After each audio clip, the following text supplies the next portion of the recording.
Students, welcome back to my channel the commerce classes. आज के class में हम क्लास 12 की बीएसटी की चैप्टर नंबर 1 पढ़ेंगे, management and introduction. Management and introduction chapter 1 से हम लोग शुरू कर रहे हैं टॉपिक वाइज। ध्यान से समझिएगा, व्हाट इज मैनेजमेंट। पहला बात तो मैनेजमेंट क्या होता है, टू मैनेज एवरीथिंग। ठीक है, कोई एक ओकेजन है, कोई एक फंक्शन है, मैनेज करना है देहाती भाषा में। ये management it refers to the process of conducting a set of functions to get work done in an efficient and effective manner. Work करवाना है एफिशिएंट और इफेक्टिव में। अब आपके पास यहाँ पर टॉपिक आता है एफिशिएंट और इफेक्टिव का मतलब क्या होता है। ठीक है, तो मैनेजमेंट का मतलब होता है conducting a set of function. कुछ फंक्शन है, कोई सेट ऑफ फंक्शंस है, वो कंडक्ट करते हुए एक काम को करवाना है efficiently and effectively. Management is an art of knowing what you want to do and then seeing that they do it in the best and cheapest way। हम लोग को क्या काम करना है और हम लोग को वॉच करना है कि वो जो काम हो रहा है वो बेस्ट और चीपेस्ट वे में हो रहा है कि नहीं। अब नेक्स्ट टॉपिक आता है इफेक्टिवनेस एंड एफिशिएंसी में क्या फ़र्क है। मार्क करके चलो कि ये एग्जाम का पॉइंट ऑफ व्यू से क्वेश्चन आने वाला है। Efficiency and effectiveness. Effectiveness refers to it refers to completing the job on time.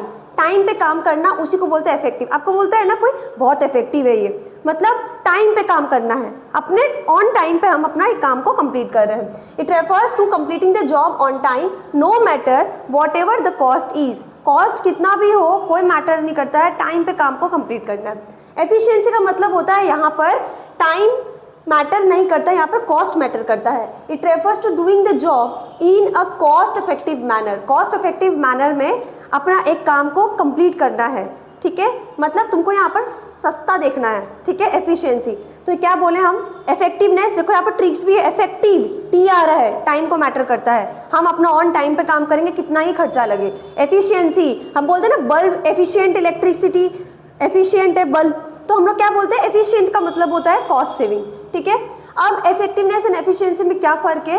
It is completing the job on time no matter whatever the cost. It is completing the job in the cost effective manner. Objective क्या है, to achieve and result on time. Time पे काम को achieve करना है। Next, to conduct cost benefit analysis. Cost benefit analysis हम लोग करना है, जैसे कितना ही टाइम लगे हम लोग का खर्चा कम पड़ना चाहिए, सस्ता पड़ना चाहिए, तभी हम ये काम को एफिशिएंसी की तरीके से बात करेंगे। ठीक है, मेन कंसिडरेशन क्या है, यहाँ पर टाइम को लेके चल रहा है, यहाँ पर मेन कंसिडरेशन क्या है, कॉस्ट को लेके चल रहे हैं। ठीक है, तो ये है एफिशिएंसी एंड इफेक्टिवनेस के बीच का फर्क। नेक्स्ट आते हैं फीचर्स ऑफ मैनेजमेंट। देखो यहाँ पर आपको याद करने का चीज़ है, क्योंकि पहले के टाइम पे डायरेक्ट क्वेश्चन पूछता था सीबीएसई, अब ये डायरेक्ट क्वेश्चन नहीं पूछता है। मैनेजमेंट का फीचर्स आपको ऐसे नहीं पूछेगा, आपको क्वेश्चन किससे देगा, कोई कहानी बना कर देगा और बोलेगा कि state the feature of management. ठीक है, तो फीचर में पहला आता है गोल ओरिएंटेड प्रोसेस। मैनेजमेंट का मतलब ही होता है गोल ओरिएंटेड, मतलब आपको टारगेट गोल को अचीव करना है। ठीक है, तो मैनेजमेंट हमेशा फोकस करेगा कि आपको गोल अचीव करने पे। ठीक है, management is all pervasive nature का होता है। Management is multi dimensional.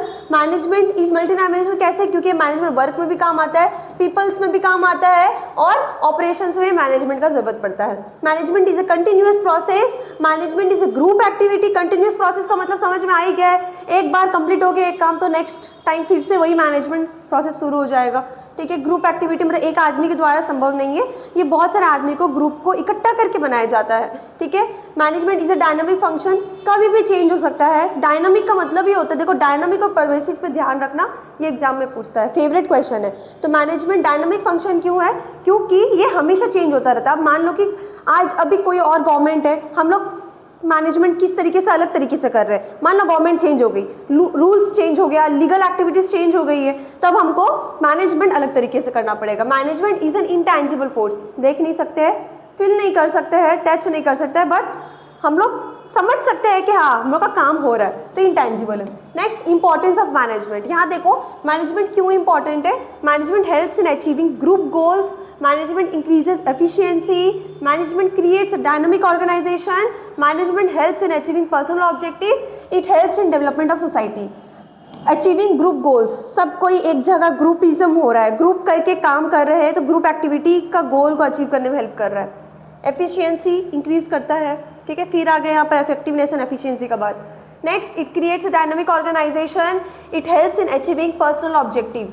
Dynamic organisation को क्रिएट करता है, मतलब कि अभी हम काम कर रहे हैं, अचानक से सरकार चेंज हो गई, अचानक से लॉ चेंज हो गया है, कंपटीशन मार्केट चेंज हो गया है, तो हम अपने आप को चेंज कर सकते हैं, अपना बिजनेस को चेंज कर सकते हैं। इसी को बोलते हैं कि डायनामिक ऑर्गेनाइजेशन को क्रिएट करता है। It helps in achieving personal objective, एक इंसान का, कंपनी के एक ओनर का पर्सनल ऑब्जेक्टिव को भी हेल्प करता है अचीव करने में। It helps in development of society, society का डेवलपमेंट करता है। Next, objective of management. Management का ऑब्जेक्टिव सिर्फ यही नहीं है कि पैसा कमाना है, प्रॉफिट, सर्वाइवल मेन ऑब्जेक्टिव है। तो ऑर्गेनाइजेशन का ऑब्जेक्टिव है सर्वाइवल, प्रॉफिट, ग्रोथ, ठीक है। ऐसे करके याद करो, SPG, ठीक है, SPG करके याद करो, survival, profit, growth. Next, social objective, society की तरफ से ऑब्जेक्टिव रहेगा। पर्सनल ऑब्जेक्टिव एक इंसान का अपना पर्सनल ऑब्जेक्टिव है, ठीक है। नेक्स्ट हम आते हैं नेचर ऑफ मैनेजमेंट। 3 तरह की नेचर है, साइंस, आर्ट, प्रोफेशन, कॉमर्स नहीं, साइंस, आर्ट, प्रोफेशन, ठीक है।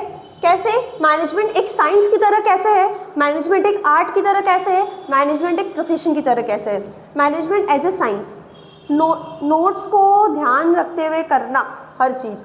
मैनेजमेंट साइंस क्यों है? It refers to that systematic body of knowledge, systematic body of knowledge, बार बार बोल रहे systematic body of knowledge which is acquired on the basis of observation।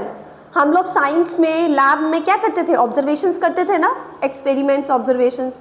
तो acquired by observation and experiments and verification of this knowledge is possible. It refers to systematized body of knowledge that explains certain general truth, certain general truth. अब एक मेरे को एक idea बताओ कि अगर तुमको कोई काम करने दिया जाए, तुम एक बार गलत हो गया तो तुमको उससे एक्सपीरियंस मिला ना, अब हम नेक्स्ट जब काम करेंगे तो वो मेरा काम सही होने का चांसेस ज़्यादा हो जाता है। तो इसीलिए ये बोला जा रहा है कि साइंस क्यों है, मैनेजमेंट एक साइंस क्यों है? It is systematic body of knowledge. एक तो साइंस में नॉलेज बहुत है, तो हम लोग ये मानते हैं कि मैनेजमेंट जब कोई काम मैनेजमेंट के तरीके से करेगा, मैनेजमेंट में कोई काम करेगा तो उसको सिस्टमैटिक बॉडी ऑफ नॉलेज मिलेगा, बहुत नॉलेज मिलेगा, एक सिस्टमैटिक वे में नॉलेज मिलेगा, ठीक है, which is acquired on the basis of observation. बार बार कर करके वो ऑब्जर्वेशंस कर करके उसको नॉलेज एक्वायर्ड हुआ है, ठीक है। तो हम लोग जब बार बार ऑब्जर्वेशंस करते तो हम लोग का एक्सपीरियंस हो जाता है कि नहीं, अब हमको ये गलती नहीं करना। तो यही मैनेजमेंट एज ए साइंस बता रहा है। And experiments and verifications of this knowledge is possible. It refers to systematized body of knowledge that explain certain general truth, कोई जनरल ट्रूथ को एक्सप्लेन करता है। फीचर क्या है? Feature of science, systematic body of knowledge, principle based on experiments, universal validity. Universal validity मतलब एक बार हो गया वो तुम्हारे बिजनेस के लिए वो हमेशा वैलिड रहेगा। Principal based on experiments, experiments हम जैसे जैसे करेंगे उसके ऊपर जो प्रिंसिपल है वो बेस्ड तुम्हारे मैनेजमेंट में काम आएगा। Systematic body of knowledge. फिर आते हैं मैनेजमेंट एज ए आर्ट कैसे है? It refers to the practical application of existing knowledge. Existing जो नॉलेज है तुम्हारे पास उसका प्रैक्टिकल एप्लीकेशन करना। और इसके बाद बार बार जब हम लोग करते हैं तो मैनेजमेंट एज ए साइंस बोला जाएगा, वो हम ऑब्जर्वेशंस करे जा रहे हैं, ठीक है। तो एज एन आर्ट क्यों है? क्योंकि हम लोग प्रैक्टिकल एप्लीकेशंस को इस्तेमाल कर रहे हैं अपना एग्जिस्टिंग नॉलेज को लेके। अभी जो मेरे पास नॉलेज है, फीचर्स क्या क्या है? एग्जिस्टेंस ऑफ थ्योरेटिकल नॉलेज, बहुत थ्योरेटिकल। अब आर्ट्स में जाओ, हम लोग जब सेक्शंस डिवाइड हो जाता है तो आर्ट्स में क्या बहुत थ्योरीज है, हम लोग ये मान के चलते हैं। तो ये इसमें भी यही लिखना, existence of theoretical knowledge. Personalised application मतलब सबका अपना अपना एप्लीकेशन से तरीका है। तुम्हारा स्कूल जाने का तरीका अलग है, तुम्हारे फ्रेंड का स्कूल जाने का तरीका अलग है, तुम्हारा सुबह उठने का तरीका अलग है, किसी और का सुबह उठने का तरीका अलग है, तुम्हारा कोई दूसरा काम होमवर्क बनाने का तरीका अलग है, कोई स्कूल से आते ही होमवर्क बनाता है, कोई सुबह होमवर्क बनाता है, तो ये तरीका है। तो personalised application based on practice and creativity, अपनी अपनी प्रैक्टिस और क्रिएटिविटी, हम जैसे जैसे प्रैक्टिस करेंगे वैसे वैसे हम लोग और फाइन होते जाएंगे, ठीक है। तो management as a art. Next आते हैं हम लोग how management as a profession. Management profession के तरीके से क्यों है? It refers to that economic activity which is conducted by a person, एक पर्सन के द्वारा कंडक्टेड हो रहा है, हैविंग सम स्पेशल नॉलेज, उसके पास कोई स्पेशल नॉलेज है। जैसे चार्टर्ड अकाउंटेंट, चार्टर्ड अकाउंटेंट कोई अगर एक्टिविटी कंडक्ट कर रहा है तो वो person having a special knowledge, ठीक है। तो it is a economic activity which is conducted by a person having some special knowledge and skill which is used to serve the society impartially. वो society को impartially serve कर रहा है कि chartered accountant क्या करता है, ऑडिट कर रहा है, कंपनी सही से काम कर रही है कि नहीं कर रही है, तो वो एक तरीके से सोसाइटी को इम्पार्शियली एक सर्विस प्रोवाइड कर रहा है, ठीक है। फीचर क्या है, well defined body of knowledge, ठीक है। रेस्ट्रिक्टेड एंट्री, यहाँ पर रेस्ट्रिक्टेड एंट्री कैसे, क्योंकि एग्जाम पास करना पड़ता है, हर कोई नहीं कर सकता है, रोड चलते कोई आदमी कर सकता है नहीं, पढ़ाई करता है उसके लिए डिग्री मिलता है, तो restricted entry. Professional association, ethical code of conduct. Next service motive, professional association मतलब एक एसोसिएशन के द्वारा है, एक इंस्टीट्यूट के अंडर ये काम होती है, ठीक है। एथिकल कोड ऑफ कंडक्ट, उसका अपना भी एक कोड ऑफ कंडक्ट है, एथिक्स है, लॉ है उसका अपना भी, वो जो लॉ सीख के आ रहे हैं, वो जो इंस्टीट्यूट से सीख के आ रहे हैं, वो अपना लॉ को यहाँ अप्लाई करेंगे। सर्विस मोटिव, उनका मोटिव होता है सर्विस प्रोवाइड करना। अब आते हैं आपकी कंपनी में कितने लेवल होते हैं, ठीक है। कंपनी में कितने लेवल होते हैं, लेबर होते हैं, लेबर के ऊपर वाले पोस्ट होते हैं, उसके ऊपर के कोई पोस्ट होते हैं, तो ऐसे देखा जाए तो कंपनी में ऐसे 3 लेवल होते हैं, top level, middle level and lower level. Lower लिखा हुआ है, सॉरी लोअर लेवल, ठीक है। Top level, middle level, lower level. ये प्लेटफॉर्म एरिया यहाँ पर आपके बुक्स में नहीं भी है, बहुत सारे बुक्स में है भी, तो मैटर नहीं करता है। टॉप लेवल में कितने आते हैं, BOD, CEO, CFO, chairman, managing director, general manager, ये टॉप लेवल में आते हैं आपके, ठीक है। ध्यान रहेगा, टॉप लेवल में डायरेक्टर आएंगे, चेयरमैन आएंगे, CFO आएंगे। अब कोई CA मत लिख के आ जाना, ठीक है, ध्यान रखिएगा। Board of director, CEO, chairman, managing director और मैनेजर्स भी बोल सकते हैं आप लोग, चेयरमैन, जनरल मैनेजर, ठीक है। मिडिल लेवल पे departmental managers, deputy departmental manager, operational functional manager, ये मैनेजर के लेवल पे आ गया मिडिल लेवल, ठीक है। Departmental level, functional level, operational level पे मैनेजर, ठीक है। नेक्स्ट लोअर लेवल पे आते हैं सुपरवाइजरी, फोरमैन, सुपरिटेंडेंट। अब कोई पागल की तरह अगर लेबर लिख के आ गया तो कट जाएगा उसका मार्क्स। लेबर कोई लोअर लेवल में नहीं आते हैं, लेबर के ऊपर से lower, middle and top level शुरू होता है, ध्यान रहेगा ये चीज। तो लोअर लेवल और सुपरवाइजर लेवल में सुपरवाइजर, फोरमैन, सुपरिटेंडेंट, ये सब आते हैं, ठीक है। अब नेक्स्ट प्लेटफॉर्म एरिया पे वर्कर आएंगे, ठीक है। आपके सारे बुक्स में 1 2 3 लेवल है, सब कोई गलती करके आते हैं लेबर लोअर लेवल पे, नहीं, लेबर प्लेटफॉर्म एरिया पे नीचे। अब आप प्लेटफॉर्म एरिया लिख भी सकते एग्जाम में, नहीं भी लिख सकते, कोई मैटर नहीं करता, पर वर्कर और लेबर लोअर लेवल पे नहीं आते हैं, लोअर लेवल के नीचे। अब वर्कर के ऊपर से लोअर लेवल शुरू होता है, इनके ऊपर ये है, इनके ऊपर ये है, ठीक है। डन, 3 लेवल से याद हो गया। तो क्या क्या है, top, middle and lower level. Top level पे कौन कौन आता है, board of director, chairman, CEO, CFO, ये टॉप लेवल पे आते हैं। मिडिल लेवल पे क्या आते हैं, और departmental manager, operational manager, functional manager, ये मिडिल लेवल पे आते हैं, ठीक है। लोअर लेवल पे कौन आते हैं, लोअर लेवल पे निचला स्तर पे मतलब वो वर्कर के ऊपर है, ठीक है। सुपरवाइजर, फोरमैन, सुपरिटेंडेंट, पियोन, ये सब आपके लोअर लेवल पे आ जाएंगे, ठीक है। नेक्स्ट आते हैं functions of top level management. Top level management का क्या फंक्शन है, टॉप लेवल मैनेजमेंट क्या काम करती है, तो ये सबको पता है कि अगर जो मैनेजिंग डायरेक्टर है वो सारा रूल्स एंड लॉज को क्रिएट करते हैं, ठीक है। तो determining the objective, determining the policies, determining the activities, assembling resources, controlling the work performance, approving budget, ठीक है। बजट को अप्रूव करता है, कैसे बजट को अप्रूव करता है, क्या खर्चा हो रहा है, कितना मेरा एक प्लांट लगाने में खर्चा लगेगा, तो बजट को अप्रूव करता है, ठीक है। कंट्रोलिंग द वर्क परफॉर्मेंस को कंट्रोल करके रखता है।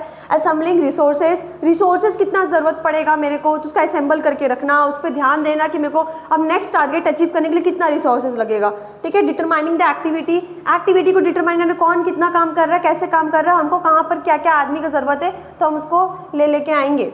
डिटरमाइनिंग द पॉलिसीज का मतलब होता है कि जो हम पॉलिसीज बना रहे हैं, फ्रेम कर रहे हैं, रूल्स एंड रेगुलेशंस बना रहे हैं, उसको डिटरमाइन करना, ठीक है। डिटरमाइनिंग द ऑब्जेक्टिव, कंपनी के ऑब्जेक्टिव क्या है उसको डिटरमाइन करना, ठीक है।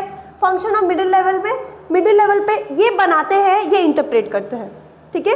टॉप लेवल फ्रेम कर दिए, अब ये इसको काम पे लगा रहे हैं, ठीक है। Interpreting the policies, appointing employees, assigning necessary duties, motivating employees, creating cooperations, ठीक है। तो क्या बोले, पॉलिसीज को इंटरप्रेट करना, ये जो पॉलिसी बना दिया ये अब फॉर्म में लाएंगे, ठीक है। अपॉइंटिंग एम्प्लॉय को अपॉइंट करना है, तुम्हारी कंपनी में कौन कौन से एम्प्लॉय ज़रूरत है, या कोई एम्प्लॉय छोड़ के जाने वाला है तो नए एम्प्लॉय को ज़रूरत है, ठीक है। असाइनिंग नेसेसरी ड्यूटीज़, नेसेसरी सबको ड्यूटी असाइन करना है, मोटिवेट करना है एम्प्लॉय को, और क्रिएटिंग कोऑपरेशंस, सबके बीच में अच्छा कोऑपरेशंस क्रिएट हो, ठीक है।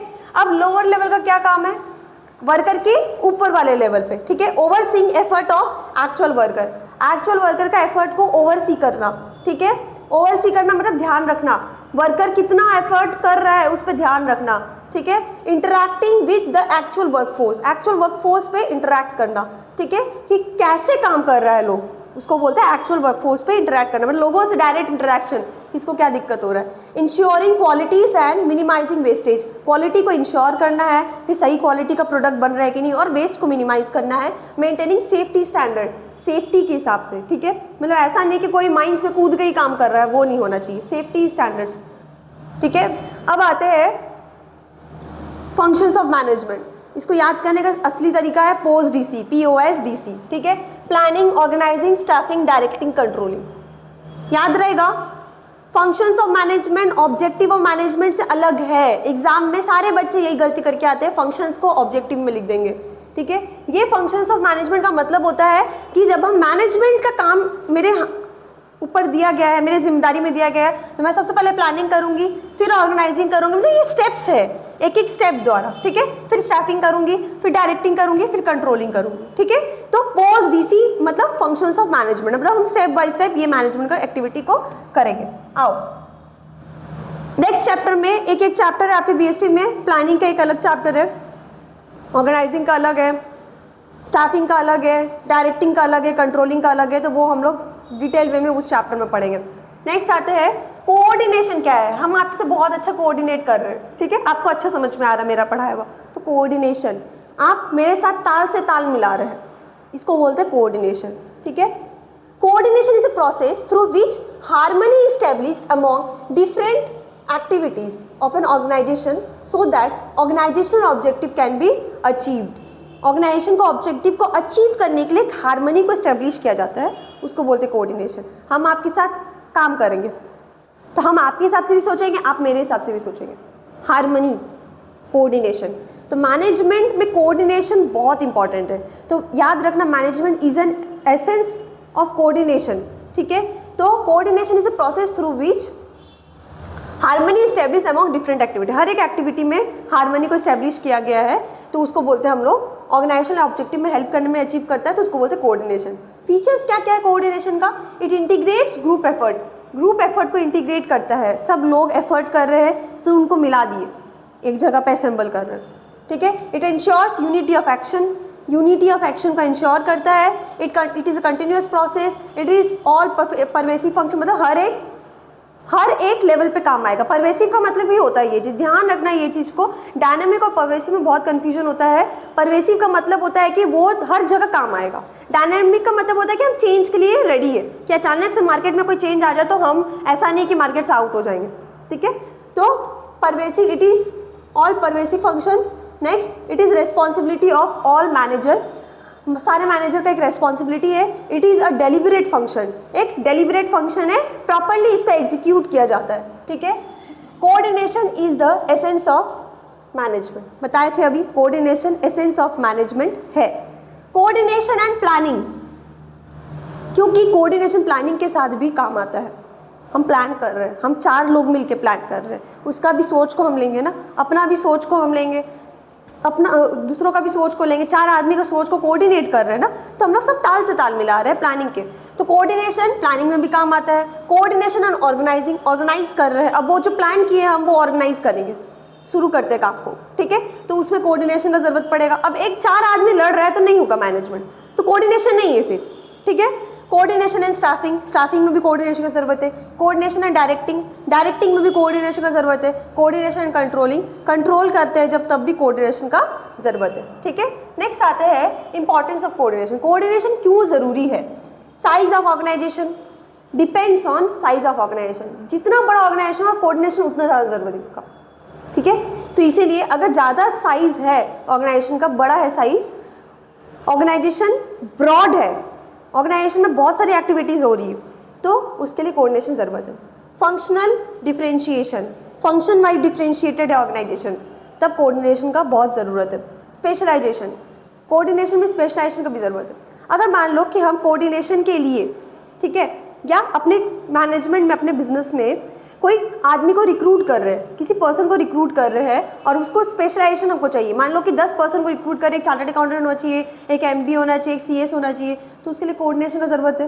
Group activity, interdependence of different process, हर एक प्रोसेस पे इंटरडिपेंडेंस है, सब प्रोसेस एक दूसरे के ऊपर डिपेंडेंट है। Next topic, coordination is needed at all level of management. Top level में भी ज़रूरत है, जब फ्रेम कर रहे पॉलिसीज रूल्स एंड रेगुलेशन तब वहाँ पर भी आपको मैनेजमेंट का ज़रूरत है। मिडिल लेवल पे भी ज़रूरत है, जो एग्जीक्यूट करेंगे वहाँ पर भी कोऑर्डिनेशन का ज़रूरत है। लोअर लेवल पे भी ज़रूरत है, जो वर्कर पे नज़र रख रहे हैं, ओवरसी कर रहे हैं, उन पे भी लोअर लेवल पे ज़रूरत है। ठीक है, दैट्स ऑल।